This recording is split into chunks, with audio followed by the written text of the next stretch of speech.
Magandang umaga po sa ating lahat, mga kapatid. Magandang umaga po sa ating lahat, mga kapatid. Hallelujah.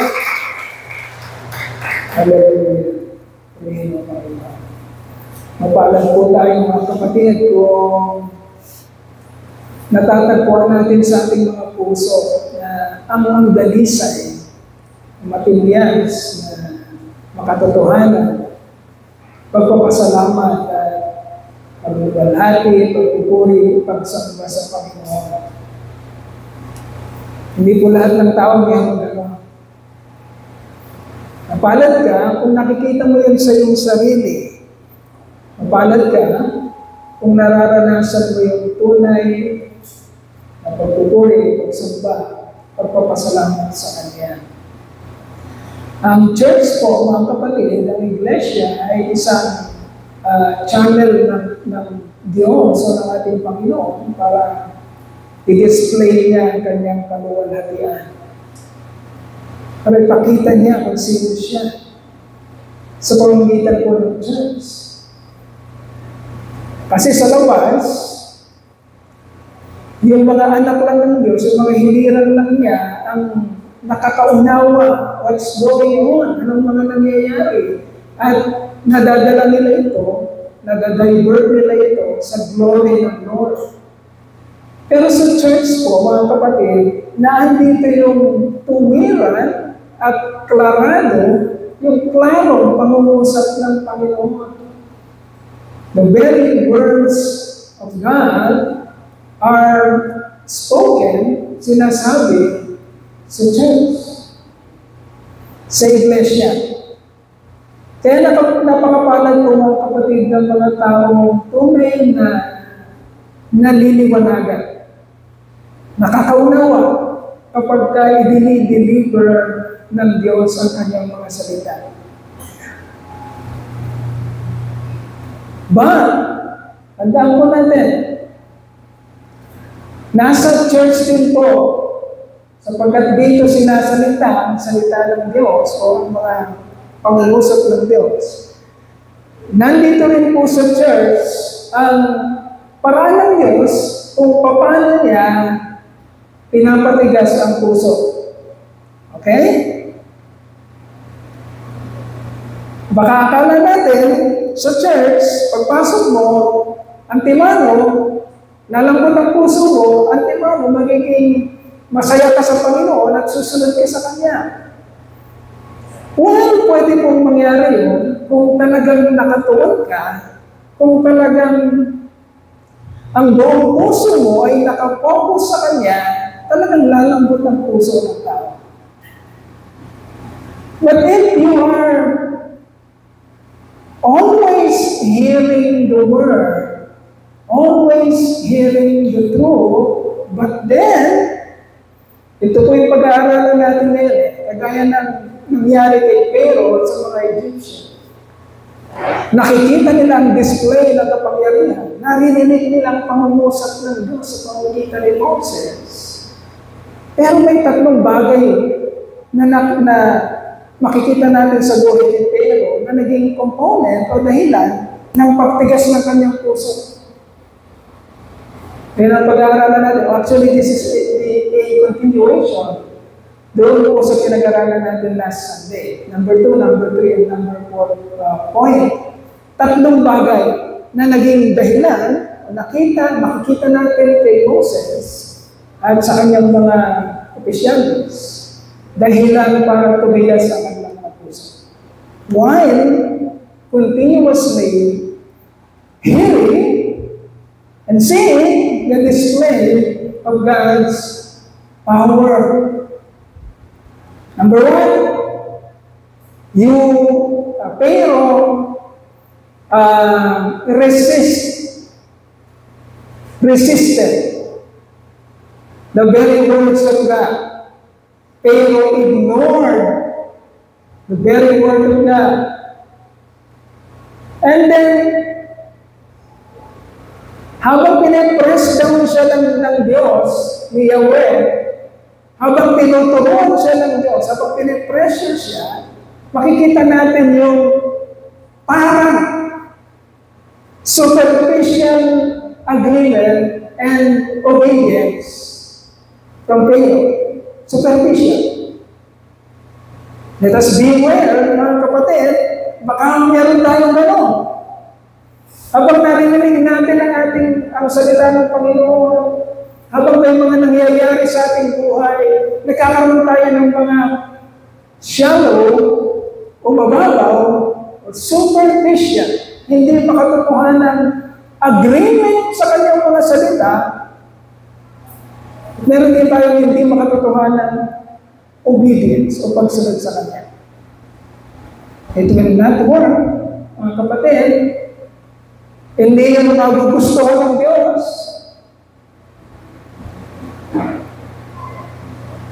Mapalad tayo kung nakikita natin ang pagtuturo ng ating Panginoon. Habang nandito pa tayo sa ating buhay sa lupa, makikita natin ano ba talaga ang halag ng Diyos.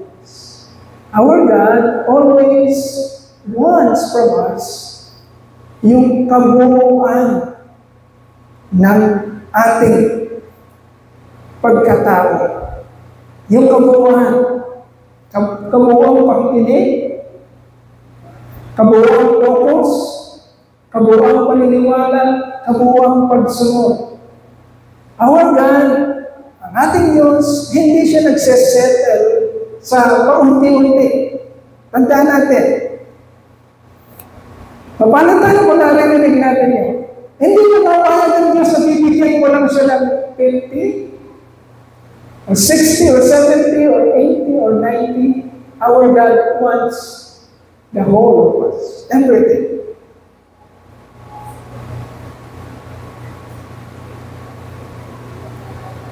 At ang muli natin pag-aaralan is yung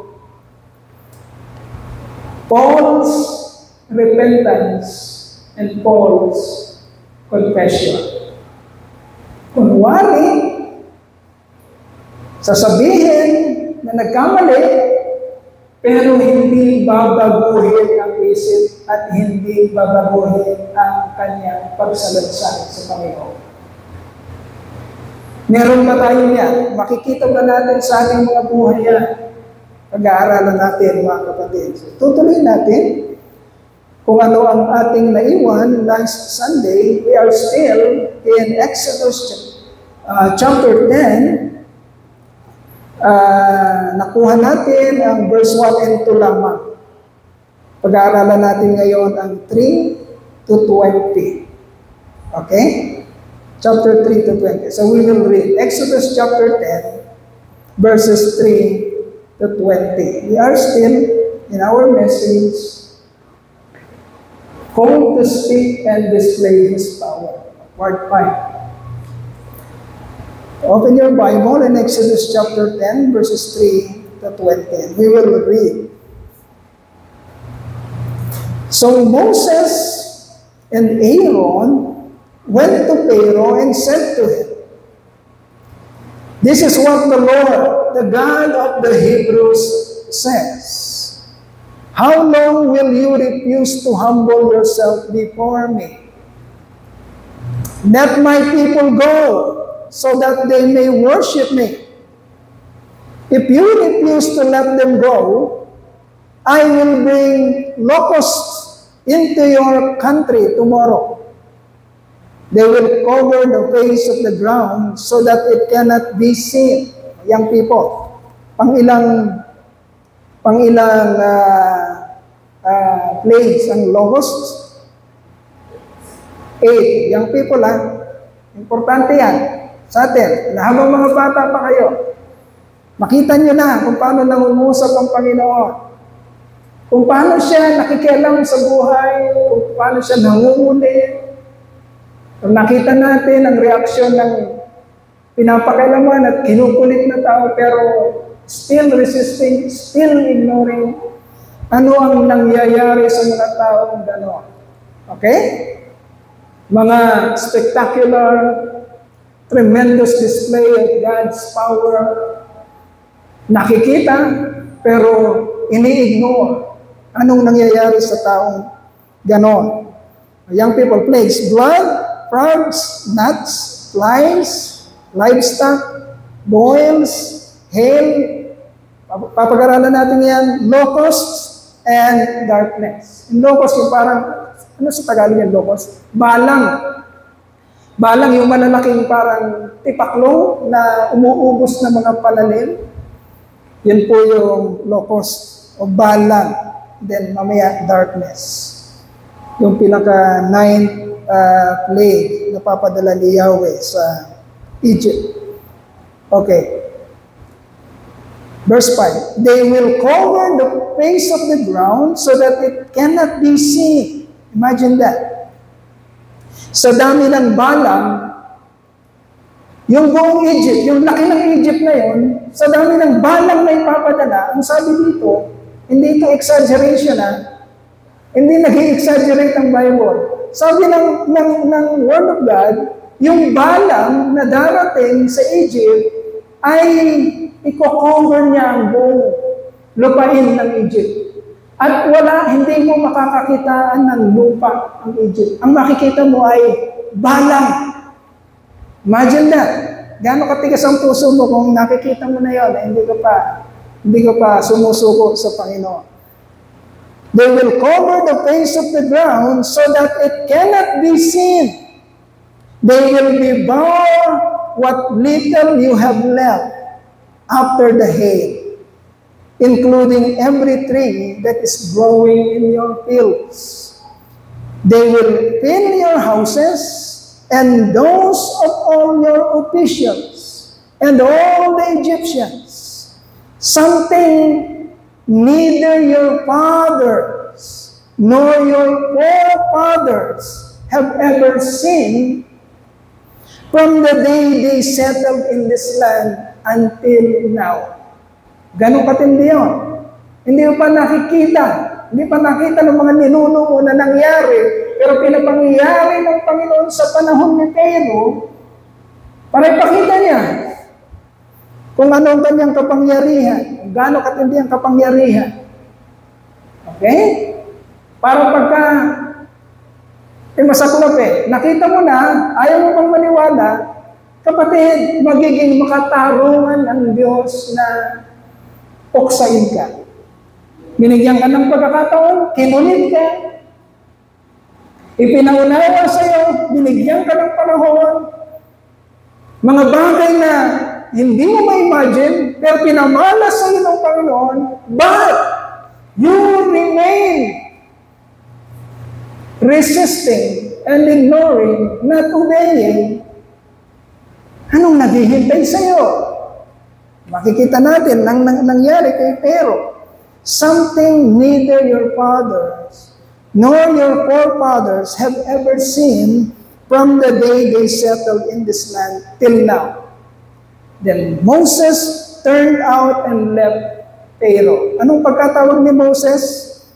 Tinawag si Moses para, sabi diyan, tinawag si Moses para sabihin, to speak, and to display the power of God. Nakikita yan ni Pero. So, ano nangyari kay Pero?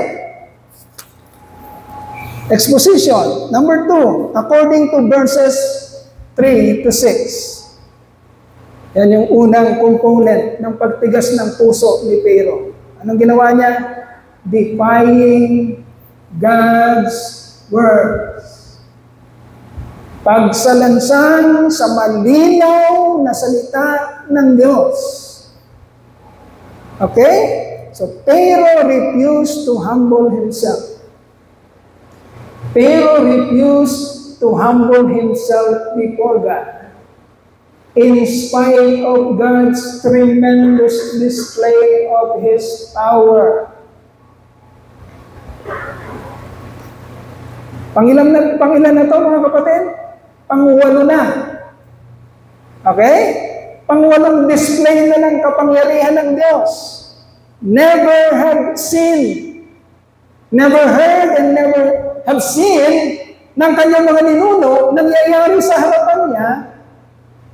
Pangwalo na, pero hindi pa rin mapahinuhod o mapasunod si Pharaoh.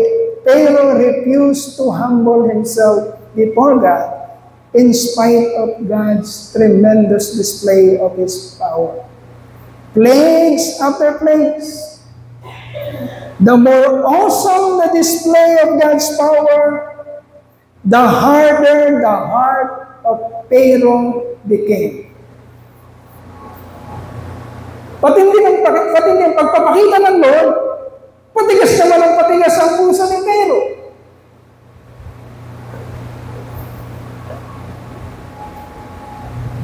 Remember that all these plagues, mga kapatid, occurred in a very short period of time. Ganito yan eh. Ganito ang display ng Panginoon ng power niya. Pinakita niya ito sa Egypt sa maigsing panahon lamang. May mga nangyayaring ganito sa Egypt, pero seasonal. Okay? Minsan sa mahabang panahon, darating ang locust. Talaga namang may balang, kahit sa panahon natin, dumarating ang balang eh. Dumarating naman din talaga ang hail eh, kahit sa panahon natin. Sino nakaranas na din na dumating yung mga yelo? Ako, naranasan ko na. Nandun ako sa Balanga, may mga bumagsak na maliliit na hail, na yelo. Dumarating naman talaga eh, mga kapatid eh. Pero, remember mga kapatid, nangyari itong mga plagues na to, kinumpress ng Lord ang lahat ng plagues na to para papaniwalain ang mga Egyptians at ang mga Israelita sa iisang panahon in a very short period of time. Hindi seasonal. Ilang buwan ang pinag-aralan natin na pinadating na tinapos ng Lord lahat ng tremendous display of His power? Ilang buwan? Hindi ito umabot ng isang taon. 6 months lang. Ang istoryang pinag-aaralan natin dito, pinakita lahat ng Lord ang kanyang awesome power sa loob lamang ng 6 months. At kakaiba ang mga nangyayari kaysa sa mga nangyayari na. Okay? Hindi kayang pantayan ng bawat isang plague. Pakinggan natin mabuti. Hindi kayang pantayan ng bawat isang plague ng bawat isang plague na nangyayari noon ang mga plagues na dumating sa kapanahonan ni Moses. Imagine that. Kagaya ng pinag-aaralan natin yan. Locust. Balang. Pinuno ang kanilang mga bahay. Halos hindi makita ang kanilang mga bahay. Pinuno ang buong lupain ng Egypt. Hindi makita ang lupa sa Egypt. Ganon katindi. Hindi mo narinig dati at hindi nila nakita dati yung mga nangyayari. And the more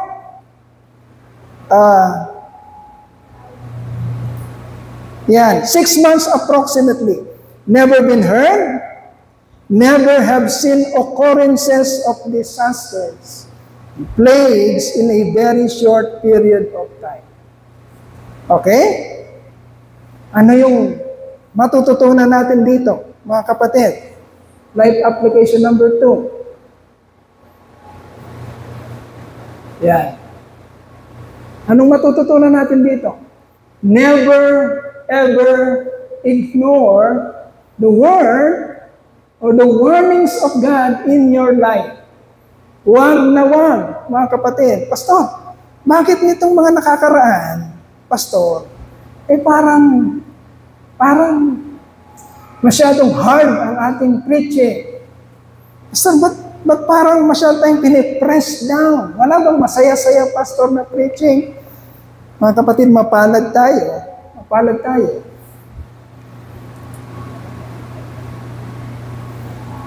Kung maririnig natin ang pagdidisiplina ng Panginoon. Mapalad tayo kung para tayong mga anak, sa amin kasi sa bahay, mga kapatid, ang mga pinag-uusapan namin mag-asawa, ang mga anak namin, hindi naman mga balasuda. Okay? Mga maayos naman yan. Hindi ito bias. Kung ikukumpara ko yan sa mga bata sa labas, lagi kami nag-uusap, malaki naman ang ang kalamangan nila sa mga nasa labas. Hindi mga gala, hindi mga nakikipag-inuman, hindi nagbibisyon. Wala kang makikitang kagaya ng mga nangyayari sa labas. Pero mga kapatid, sa bahay namin, yung maliit na pagkakamali, napapansin. Okay? Napapagalitan pa rin sila kahit na matitinong bata sila. Napapagalitan pa rin. Pag hindi inayos yung mga pinagkainan, pag hindi nagsaing, napapagalitan pa rin. Nasasabihan pa rin. Pero mababait na bata ito. Bakit? Bakit? Because kami, bilang mga tunay na nagmamahal na magulang, we want them to be perfect. Okay? Gusto namin silang maging mahusay, gusto namin silang maging perfect. At ganun din tayo sa ating Diyos. Although, nagpupunta tayo dito, nag-church tayo, parang wala naman tayong ginagawang masasama, hindi naman tayo nagnanakaw, hindi naman tayo mga nangbababae, hindi naman tayo mga nanlalalaki. Pero bakit nagbibigay pa rin ng Lord na parang mga salita na parang masakit sa atin? Isa lang ang dahilan, mga kapatid. Our God wants us to be perfect. Gusto ng Diyos perfecto tayo. Kaya yun ang sinabi ni Jesus Christ. Be perfect because your Father in heaven is perfect.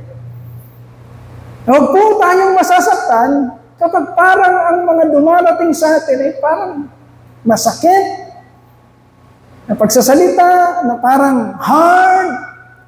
But I will tell you, mga kapatid, ito yung mabuti para sa atin. Mas ayaw ng Diyos na mapunta tayo at mapahamak tayo sa apoy ng impyerno. Kagaya ng sasapitin ng karamihan. Hayaan natin dito magkasugat-sugat tayo. Hayaan natin dito mapagdidiretso tayo. Para lang magising tayo, maging perfecto sa kanyang harapan. Sapagkat dadalhin niya tayo sa perpektong lugar na inihahanda niya para sa atin. Wala nang iyakan, wala nang sakit, wala nang karamdaman.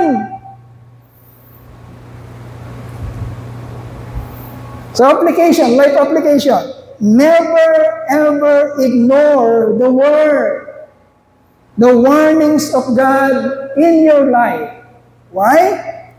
Because the more you hear the words of God, and you continually ignore, continually resist them, the harder your heart will become. Habang naririnig mo, habang nakikita mo ang display ng Lord ng kanyang kapangyarihan,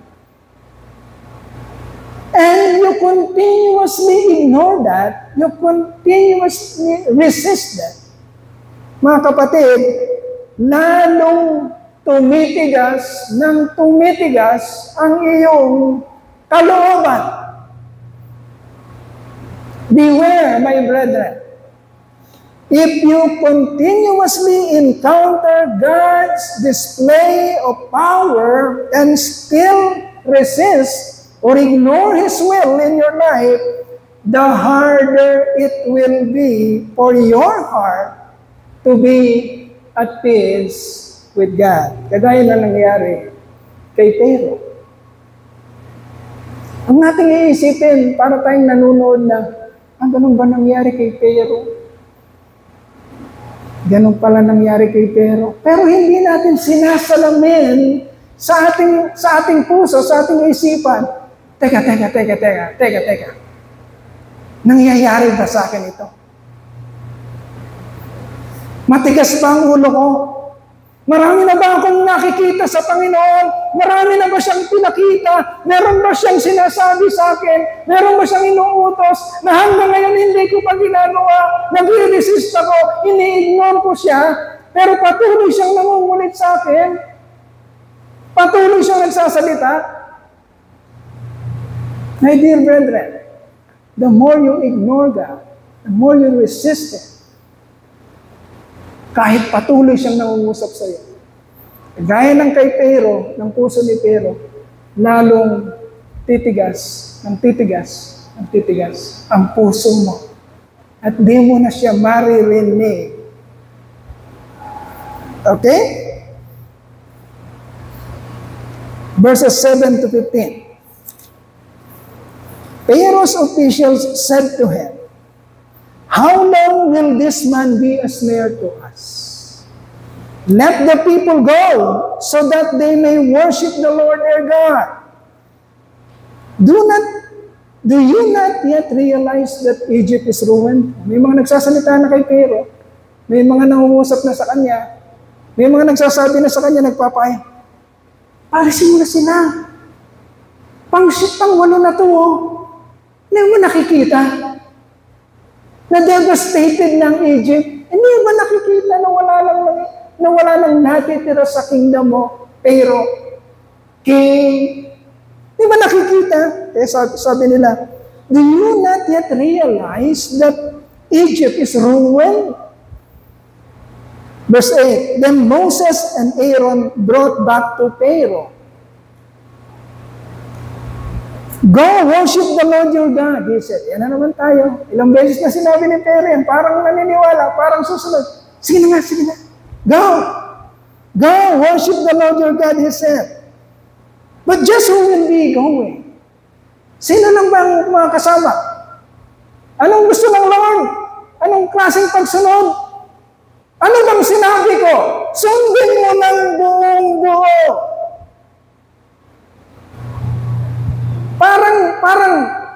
Parang susunod si Pero, parang nakukumbinse, pero hindi siya sumusunod ng buong buo. Ilan sa atin ang ganon? Mga kapatid, hindi buong buo.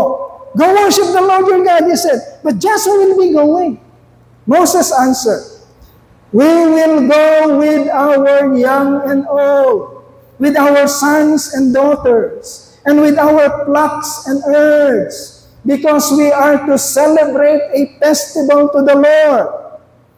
Pharaoh said, "The Lord be with you.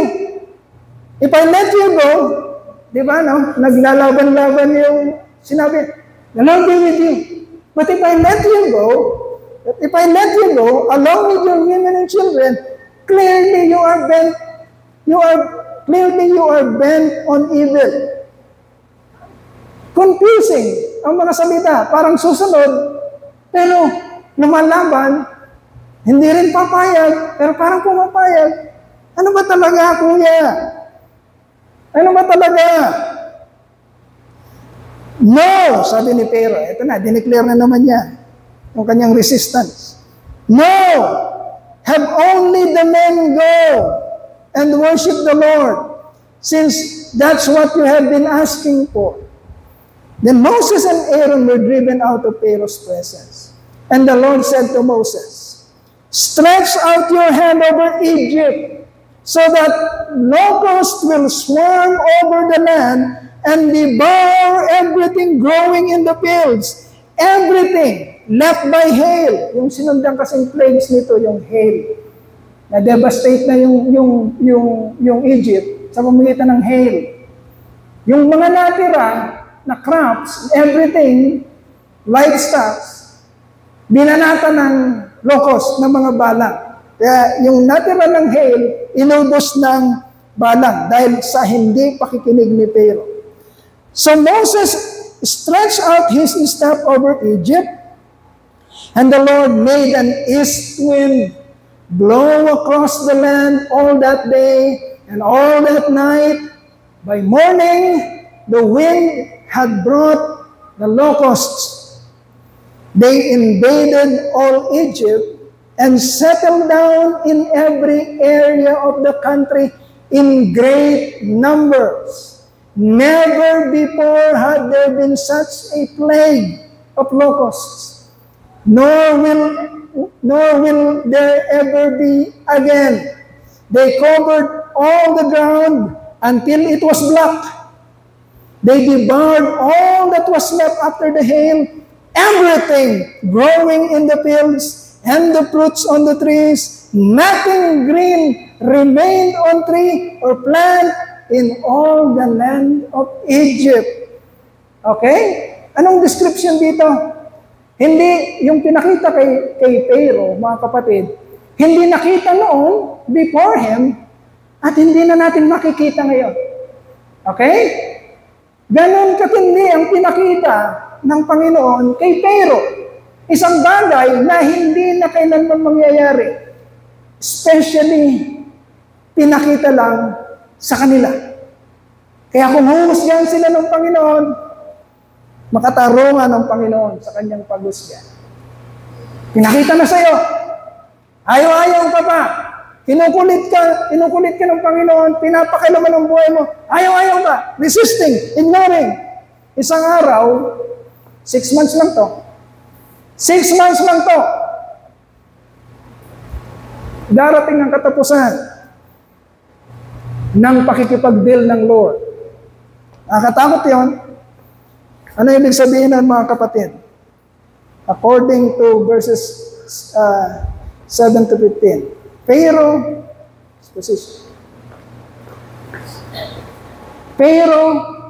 superficially agree to obey the will of God.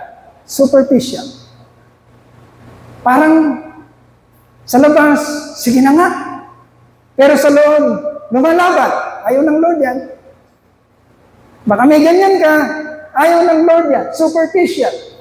Pharaoh still insisted his own will while seemingly, superficially, agreeing to obey the will of God. Siyasatin mong mabuti, kung may ganon, anong gusto ng Lord, mga kapatid? Ano talagang gusto ng Lord? Remember that the will and the word of God can never be bent. Alalahanin mo, kapatid. Pag sinabi na ng Lord, huwag ka na makipagtalo sa Kanya. Pag sinabi na ng Lord, gantong gagawin ko, gantong gusto kong gawin, sundin mo to, gantong gawin mo. Pag sinabi na ng Lord yon, hindi mo na yun mababali. Okay? So,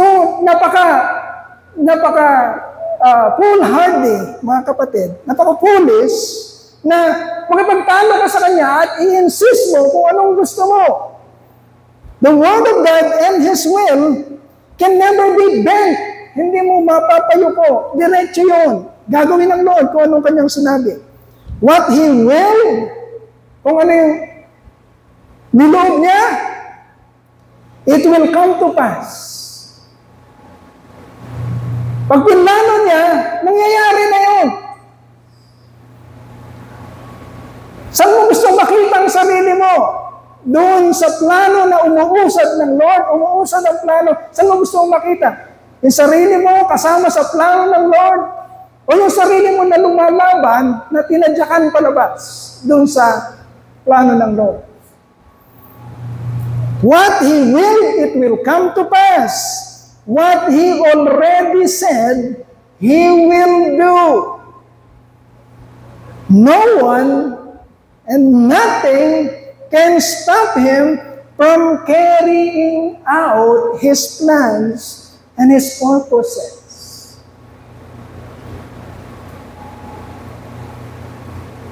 So mag-isip mabuti, mga kapatid. Ano ang sinasabi ng Lord? Ano ba ang nakasulat? Anong sinasabi ng Lord? Hindi niya na ito babaguhin. Kung anong sinabi niya dito, naghihintay lang ito ng pagsunod sa atin. Is it hard? Sa mga mababaw ang pangunawa sa katalinuhan ng Diyos, it's really very hard. Kasi nga tumitigas ang puso. Kasi nga nagre-resist. Kasi nga ini-ignore. Kasi nga ayaw. Kasi nga lumalaban. Kaya mahirap. Mahirap ang pagsunod. Pero sa patuloy na tumututok at nakikinig sa kung sino ang Diyos, anong kakayanan niya, at ano ang benefits ng pagsunod sa Kanya. Kapatid, the more you experience that, the more your heart will become malambot. Okay? Yun naman ang sabi ng Lord sa Ezekiel.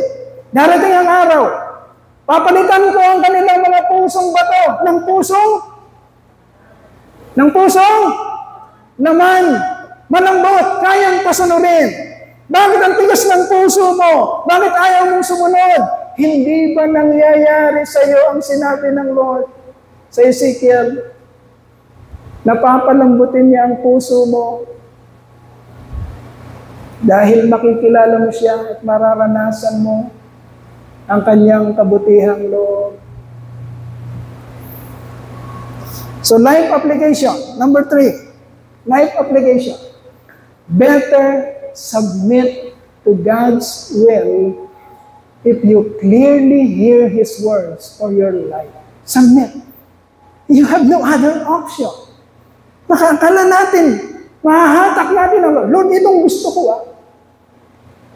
Ayoko yan. Ayoko magpastor. Ayoko. Gusto ko, ganito ako. Ayoko yan. No.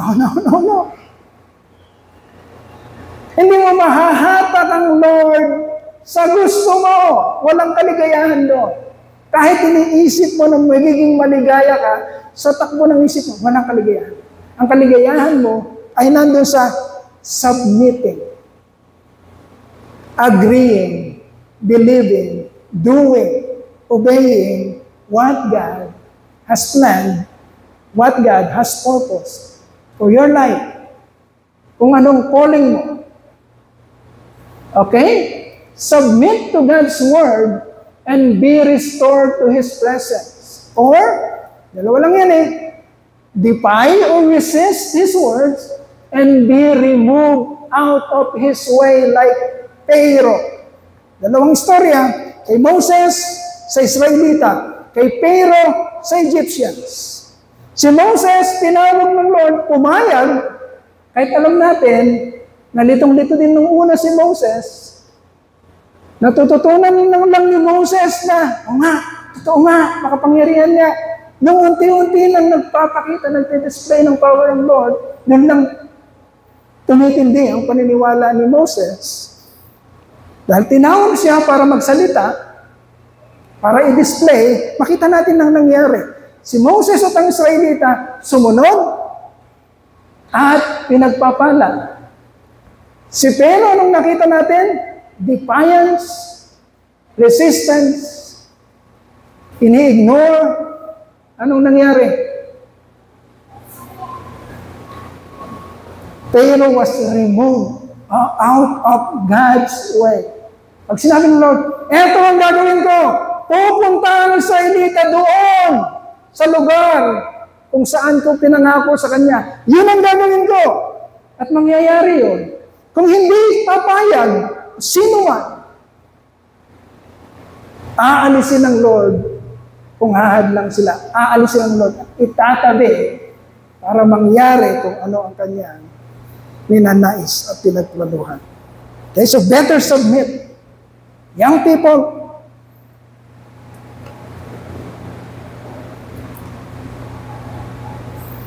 better submit to God's plans, purposes, will, words that you clearly heard from God. Sino ba ako? Ano bang minumolde sa akin ng Lord? Kaya yung people, tinuturuan tayo.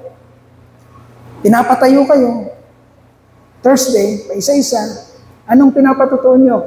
How is God preparing me for ministry? Mga anak, huwag niyong papangarapin. Ano ba ang future ko? Paano ba ako sisikat? Paano ba ako kikita ng malaki? Paano ba ako magiging famous? Paano ba ako magiging makapangyarihan? Huwag niyong papangarapin yan, mga anak. Anak kayo ng Diyos. Hindi kayo si Pharaoh. Hindi kayo Egyptian. Chosen people kayo. Isa lang ang papangarapin mo. Makita ano ang purpose ng Lord sa buhay mo. At hindi ka magsisisi. Pag pinakita sa iyo ng Lord yon at ginawa mo yon, doon ka liligaya. Pag-usapan namin last Thursday. Na Sister Ali, si Marlo, sino pa isa? Sister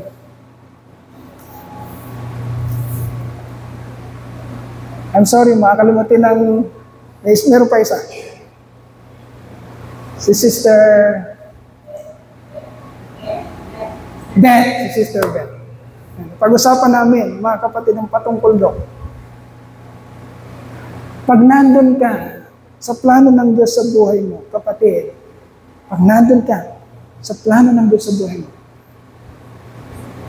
hindi ka mauubusan ng kaligayahan. I'm sure of that.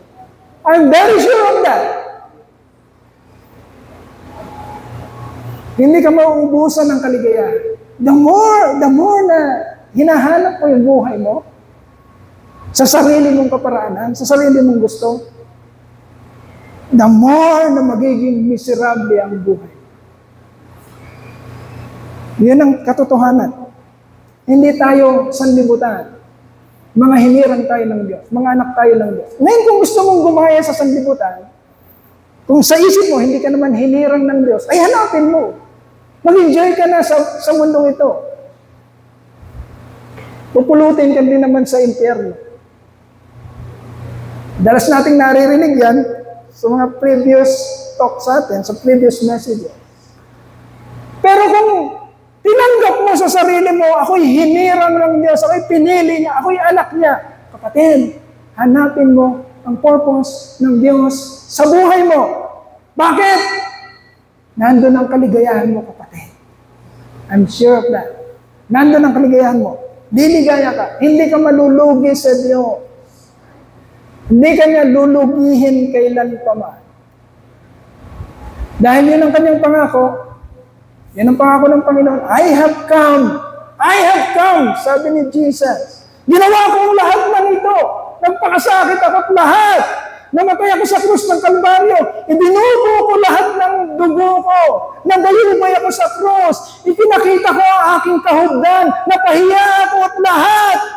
Namatay ako para ibigay sa iyo ang kaligayahan mo.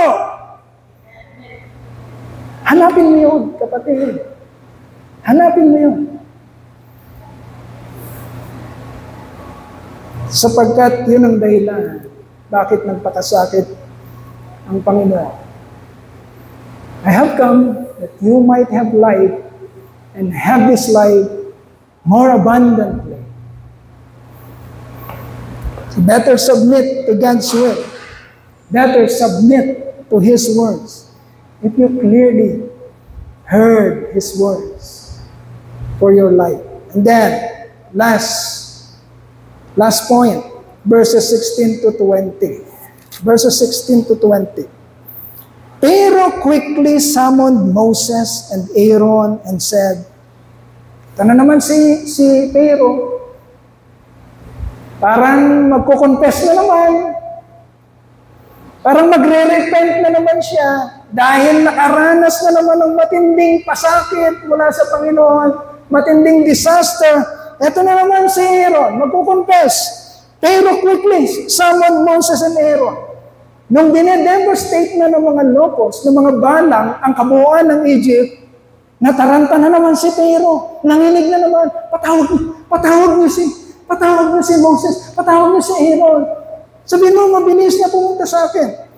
So Pharaoh quickly summoned Moses and Aaron and said, nung dumating na sila Moses, nung nasa harapan na niya, eto na naman si Pharaoh, parang nagkukonfess, Moses, Aaron, I have sinned. Nagkasala ako. I have sinned against the Lord your God, and I have sinned against you. Okay? Parang nagre-repent na siya. At humingi pa siya ng forgiveness. Now, forgive my sin once more. Forgive my sin once more. And pray to the Lord your God to take this deadly plague away from me. Alisin na sa akin to. Moses then left Pharaoh and prayed to the Lord. Okay. Naniwala ba si Moses kay Pharaoh? Hindi. Hindi. Bakit? Dahil sinasabi ng Lord kay Moses, I will harden his heart.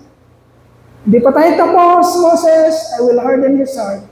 Pero bakit nagpe-pray si Moses? Kasi hindi pa tapos ang gagawin ng Lord. Ang pinagpe-pray ni Moses, matapos na itong plague na prevailing o nangyayaring plague. Anong plague yun? Yung locust. Para mangyari ulit yung mga susunod. Okay? Moses then left Pharaoh and prayed to the Lord. And the Lord changed the wind to a very strong west wind which caught up the locusts and carried them into the Red Sea. Not a locust was left anywhere in Egypt. Verse 20. Tingnan yung verse 20. But the Lord hardened Pharaoh's heart, and he would not let the Israelites go. Kani-kanina lang, matawag niyo sila Moses, susuko na ako! Susuko na ako! Pagdating nila Moses, I have sinned against the Lord, and I have sinned against you, Lord. Patawarin mo kung minsan pa, sabi ni Pharaoh, patawarin mo kung minsan pa, pray to the Lord, maalisin na ito. Okay? But the Lord hardened Pharaoh's heart, and he would not let the Israelites go. Verse 20. Exposition. According to verses 16 to 20. Anong makikita natin kay Pharaoh? False repentance. False repentance, hindi makatotohanang panunumbalik o pag-agree, hindi makatotohanang panunumbalik o paniniwala na siya ay makasalanan, panunumbalik sa Diyos. So Pharaoh displayed false confession and repentance. So ano nangyari? Experiences of hardships from God forces Pharaoh to consider superficially God's will. Okay? Ilang beses nangyayari sa atin yan, mga kapatid. Pag dumaranas tayo ng hirap, kapag subukan, pag dumaranas tayo ng masasakit sa buhay natin, maaalala natin ang Diyos. Lord, pag natapos na ang problema ko, babalik na ako sa iyo, Lord. Gagawin ko na kung anong inuutos mo, Lord, pag natapos ang problema ko. But, when God gave him, Pharaoh, relief from these hardships, Pharaoh immediately turned back, or goes back, to his defiance of God's will. He easily changed his mind for worse. Okay? Ilang beses natin nakikita sa atin yun. Pagka inayos na ng Lord ang problema natin, bigla na rin magbabago ang isipan natin, balik na naman tayo sa kalukuhang ginagawa natin. Anong tawag sa ganon? False repentance. Wag na makikita sa atin ng Panginoon ang ganon, mga kapatid. Anong gusto makita ng Lord? Remember, my dear brethren, that nothing attracts God so easily but a man's humble submission to His will. Humble submission to the truth, to His will. Okay? Ano ang talaga nakakabighani sa Diyos? Pag tinitingnan ka. Pag tinitingnan ka ng Diyos, ano talaga nakaka-attract sa Kanya towards you? Madali siyang naniniwala. Madali siyang na-attract. Ano na-attract? Ayun, nababato-balani o na-attract. Natutuwa. Madali siyang natutuwa. Anong nakikita niyo sa iyo? Kapag ka, mga kapatid, nandun ang iyong humbleness and humility, na pag nagsalita siya, madali ka niyang napapahinuhod at napapaniwala. Okay? Your humble submission to His words, to His will. A truly humble, tignan mo kung ito ka. Okay? Tignan natin kung ito tayo. A truly humble, submissive believer does not need any hardships, does not need any untoward circumstances in his or her life to force him to agree to obey God. Ano yan, Pastor? Ano yung sinabi mo? Mga kapatid, kung tunay ka talaga na humble sa Diyos, yung talagang sumusunod ka sa Diyos, kapatid, hindi ka na naghihintay ng mga masasakit na karanasan, na tuturuan ka pa ng Lord, na wawasakin ka muna, na i-break ka muna niya bago ka sumunod sa Kanya. You don't need that. Kung tunay mong naunawaan ng Diyos at tunay na gusto mong sumunod sa Kanya, hindi mo na kailangan ng mga untoward circumstances, na hardships sa buhay. Pag narinig mo ang Kanyang salita, mabilis kang tatalima at tuwang-tuwa ang Lord sa Kanya. Tuwang-tuwa ang Lord. Pag mabilis kang tumalima, mabilis kang sumunod. It should only take a word from God for an elect of God to agree, to submit, and obey. Yun lang dapat. Pag sinabi ng Lord, gawin mo ito, anak, wala ka nang maraming question. Pag narinig mo sa Lord na, anak, itong gawin mo at magiging magandang buhay, magiging maayos. Sunod na, talima na.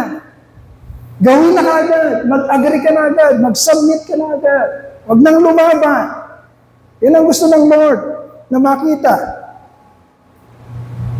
It should only take a word from Him for us, the elect of God, to agree and submit and obey. Okay? So, life application. Mag-close tayo dito. Life application number 3. Na number 4 pala. Do not wait for God's wrath be displayed and be experienced in your life before you obey. Okay? Huwag maghintay, mga kapatid. Huwag maghintay ng dilubyo sa buhay, kagaya ng nangyari kay Pero. Huwag maghintay ng meron pang masamang mangyayari bago tayo susunod sa Diyos. Don't wait for God to force you.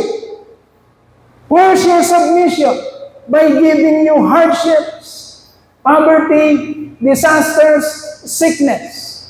The truth is, mga kapatid, ito talaga ang puso ng Diyos. The truth is, God is more than willing to let you experience His rest. A peaceful, abundant life if you are so willing to truly submit yourself to His will.